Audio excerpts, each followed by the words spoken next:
Making a picture, making an artwork, making something to look at, it's a bit like cooking in a way. You've got a lot of ingredients and it's all to do with how you put them together. And I delve into this, I experiment and cook with it by making things. This is a portrait of someone called Lucia. This idea of someone refusing to have their portrait made is something that interests me, someone refusing your gaze. So a little bit more like you're in the queue behind that person and you're sort of wondering about them, but you don't actually get to see their face. I mean, I came across the turned head by accident because I was drawing people on the street, and quite often they would turn their head away. And there's something kind of interesting about that difference in that relationship to this relationship. It's a very, very different one. So I found that these pictures of people on the street where their heads were turned away as they were looking at their phone mostly had a real melancholic drama to them, much more than when you were looking at the face. And in fact, I didn't really want to draw the features of the face at that stage. The line here is so thick that I can barely manage the ear. So by turning the head away, it both solves the problem of having to deal with the features, but also introduces this sort of negative, melancholic dynamic. And when I was asked to make this exhibition with the fantastic Van Dyck painting, which has got a very strong twist in the pose, that felt good.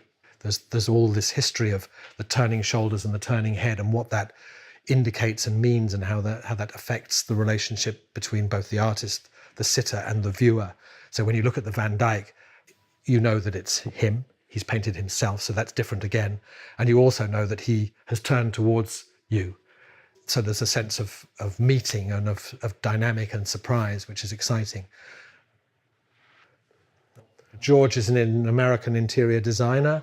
He and his boyfriend wanted a portrait made of him. He was actually very shy. And I don't know whether that comes across, a certain kind of reticence. He had fantastic glasses, and the reflections and the movement of those glasses just was like a golden opportunity. And the timing for me is kind of important. The fact that he stops in between each movement. I have tried films where the movement's continuous, and then he appears to be saying no, and it's awkward and slightly distressing to watch. So by making him stop, gives you a sense that really this is a picture that's still, and then it changes to another one that is still. This guy is walking down the streets of Seoul about 4 years ago, maybe, and I'd been asked to make an exhibition in Seoul. So I had a photographer in Seoul stand with a camera on a street corner and simply snap away for hours, and received hundreds of photographs. So this is the opposite, in a sense, of the commissioned portrait. When you look at a commissioned portrait, it feels a certain way. You can sort of feel that relationship embedded in the whole process. But when you look at a portrait of someone on the street, that's completely gone. There's no sense of me as an artist knowing this person. There's no intimacy. So you're a voyeur looking at him in a certain way, but there's something kind of positive that you feel. Like I cycle to and from work, and when you have to stop and wait, I watch the crowds crisscrossing in front of me in between the traffic, and just that sense of busyness and that kind of dynamic dance of all these strangers that you see for a moment and then disappear, and then there's another set. And as far as I'm concerned, I could carry on and draw everybody, but as it is, I'm taking samples, obviously. I have been drawing people for quite a long time, and I've drawn an awful lot of them, and I don't fully understand that. Sometimes I react against it. I'll come back from holiday and think, enough, all these people. Surely I could be doing some things with other elements. It doesn't really matter. I mean, behind you, we've got some works using architecture. Of course, it changes the game. It's refreshing to have this different material, and it allows for different scales and different references and a whole different exhibitions to come out of it. But there is something about people. It's such a big part of life, and it's so dynamic and strong that it's something that I seem to kind of keep coming back to. And clearly, I'm not the only one. And therefore, that allows me this very rich art historical set of references, both to refer to and to learn from. This is Maria.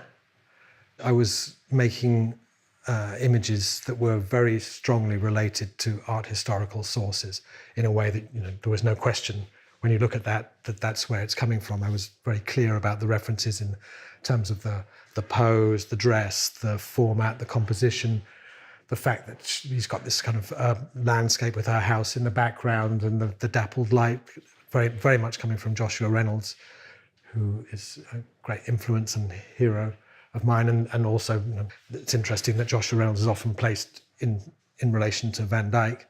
And I've kind of related back to that. When I drew her, I had drawings and scans of paintings by those people lying in front of myself and the photographer. And we asked Maria to take up those very specific poses. The look away to the sky is taken from there. You'll notice every now and then a figure turns up in the window to look in. I mean, that's not taken specifically from anywhere, but it seemed to come from that idea that in the background there will be something that is related to the figure. So that kind of narrative relationship both offered me something to draw, something to animate, and a way of keying in that reference. So there's a whole bunch of things that are moving here. But the idea really was just to kind of try to force this still image into a sense of presence and the here and now.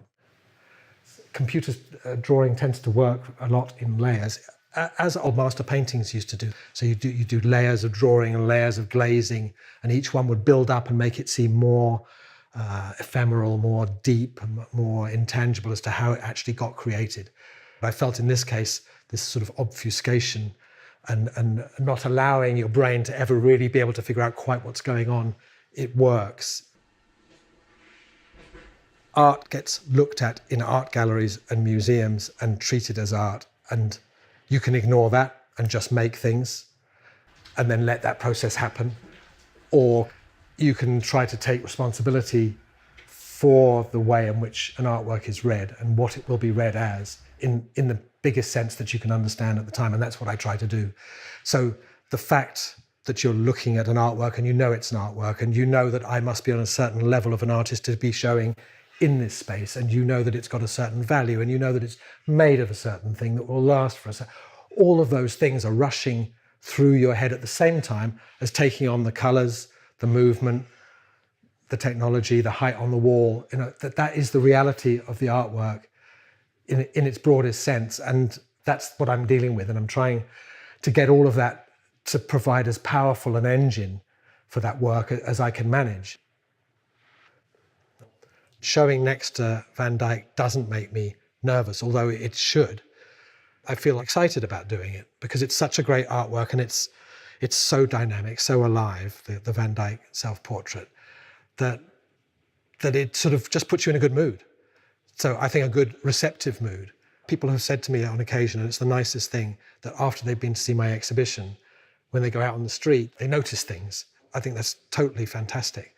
Certainly that's how it works for me, that when I'm kind of feeling like I'm able to draw, when I am drawing, when I'm engaged in that, the world kind of comes to life more for me. That's the whole process, is it coming alive, doing something with it, go back and forth. So if it can do that for someone else, great. And for me, going to an art gallery and seeing an artwork that's good, it does that for me. It makes me feel alive. It makes me feel excited and animated. It makes me notice everything else in the world.